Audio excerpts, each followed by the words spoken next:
L'histoire des pensionnats, enfin les écoles résidentielles pour les Autochtones au Canada, d'abord c'est une très longue histoire. Des fois on dit que c'est un chapitre dans l'histoire du Canada, mais en fait c'est un chapitre qui a duré presque 150 ans. Il y a eu des pensionnats qui étaient ouverts même avant la création, la Constitution du Canada en 67.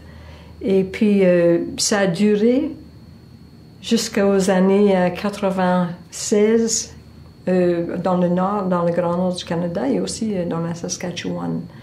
Alors, c'est une très longue histoire. C'est quoi cette histoire? C'est l'histoire de petits-enfants dont leur monde entier, comme pour nous tous, c'est la famille, c'est chez eux.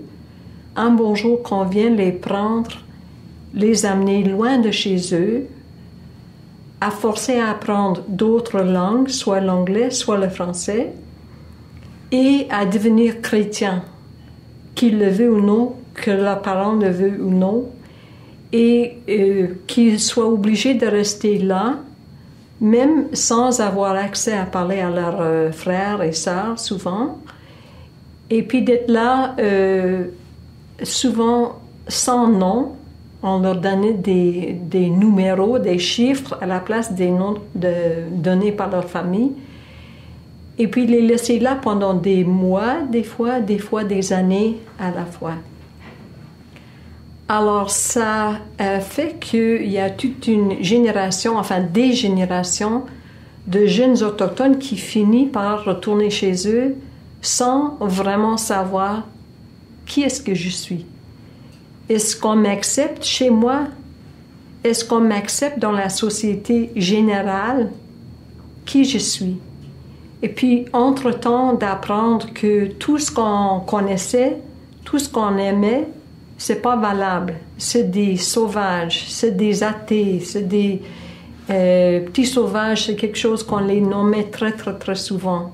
Alors, des jeunes sans pouvoir qui n'avaient rien à faire que de souffrir et puis de subir des conséquences, soit à l'école, dans le pire des cas, soit après pour ceux qui ont vraiment souffert à trouver leur chemin par la suite.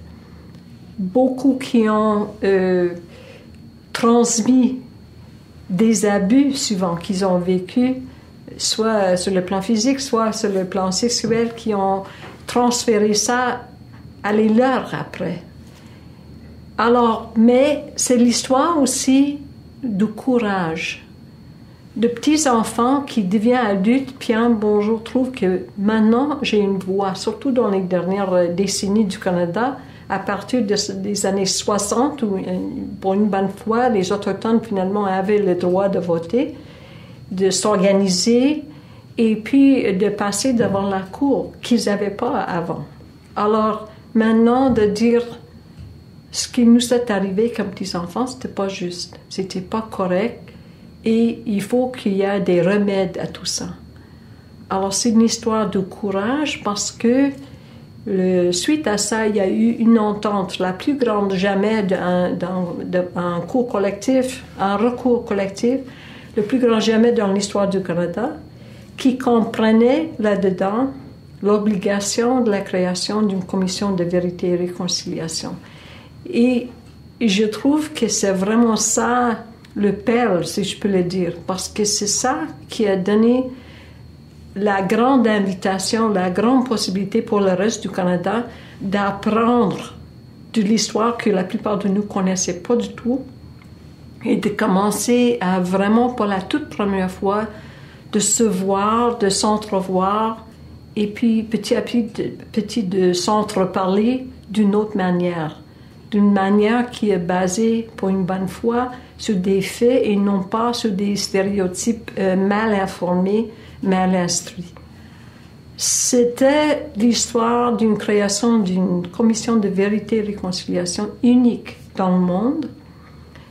Jamais auparavant, est-ce qu'il y en a eu une commission comme ça, d'abord dans les pays soi-disant développés.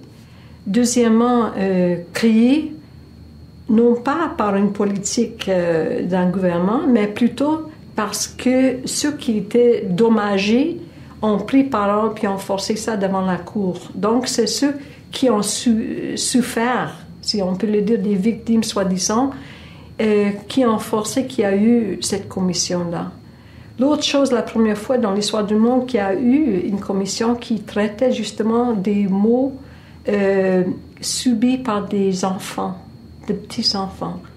Et dans ce cas, des enfants d'une ethnie particulière, c'était des enfants des Premières Nations, des Métis, des Inuits du Canada, donc des enfants autochtones du Canada.